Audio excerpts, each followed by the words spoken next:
kasi na ngonga wana moyini satana pe azalaka na mabongisi na ye contre bomoi na biso mpe biso toyebaka yango te.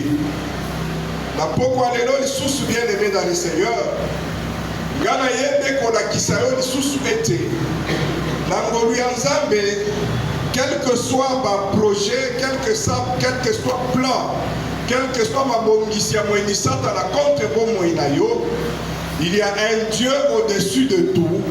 Il existe un être suprême au-dessus de tout. Il existe le créateur de toutes choses. Il existe le maître des temps et circonstances. Le Dieu qui peut dire un mot pour ta vie et la solution apparaît tout de suite là. Alléluia. Ce soir, je viens encore une fois de plus de rassurer mon frère, ma soeur, que quels que soient les moments difficiles que tu es en train de rencontrer, de traverser, que cela ne puisse pas t'inquiéter, que cela ne puisse pas te décourager à chercher la face de Dieu. Toi et moi, nous avons l'obligation de chercher la face de Dieu, que ce soit la nuit, que ce soit la journée. Notre Dieu est fidèle, notre Dieu est vivant, notre Dieu ne dort jamais, il ne sommeille pas. Bien-aimé, Nzambe na biso azali oyo alalaka te mpe animaka te na ngonga nyonso, ezala na butu, ezala na moi, ye ayebaka kozala éveillé. Alléluia. Azalaka distrait te. Donc pour na kana yo na poko ya lelo bien aimé dans le Seigneur, kozala complexité, kozala inquiété te, kozala découragé te, ko abandonner pe kolanda nzela ya Nzambe te. Na poko ya lelo bien aimé dans le Seigneur, nazala mission moko ya motuya pona yo pe pona nga, ezali ko encourager yo, kolakisa yo lisusu ete kobanga eloko te. Alléluia.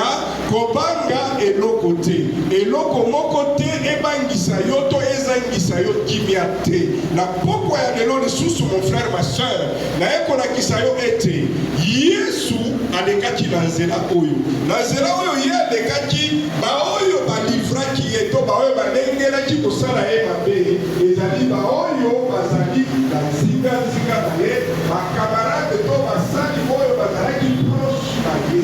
Donc ekamwisa yo tepe lobi soki omoni te baproche na yo basali yo mabe, ezangisa yo kimia te, ekweyisa kondima na yo te soki lobi omoni kaka baninga oyo ozalaka na bango nzinga nde bakweyisi kondima na yo to basali likambo moko oyo ezangisi yo kimia. Hier nous avons aussi vu par la grâce de Dieu que plusieurs personnes ou plusieurs serviteurs de Dieu ont rencontré Dieu face à face. Lorsqu'on rencontre Dieu, il y a des changements qui s'opèrent dans notre vie. Lorsqu'on rencontre Dieu, il y a une situation qui s'ajoute positivement dans ta vie. Lorsqu'on rencontre Dieu, il y a des situations qui changent dans notre vie. Totalisaki Moïse tanga bandeko matana ngomba kokutana na Nzambe.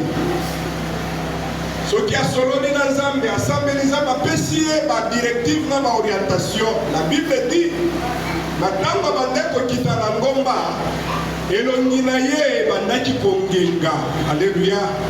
Et bandaki kongenga pe peuple ezalaki na difficulté à kotala ye ko fixer ye. Ça veut dire que à la rencontre de Dieu, il y a un plus qui s'ajoute dans notre vie. Matambo yo nanga tozokutana na Nzambe, ezana eloko moko ya sika ezobakisa na bomoi na biso, changement ezokota na bomoi na biso. Certes, yo komona yango te. Alléluia. Yo komimona kaka ndenge ozalaka, okokanisa ozaka ndenge ozalaka na ndenge momesano, kasi ba oyo bazotala yo ne bakomona, ne bakosentir, ne bakovivre changement wana.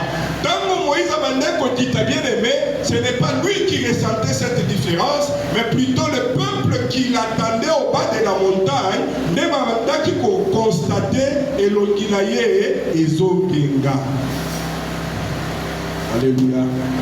Nous avons vu aussi que Abraham, Dieu lui était apparu. Dieu n'est pas apparu seulement à Abraham, il n'est pas apparu seulement à Moïse.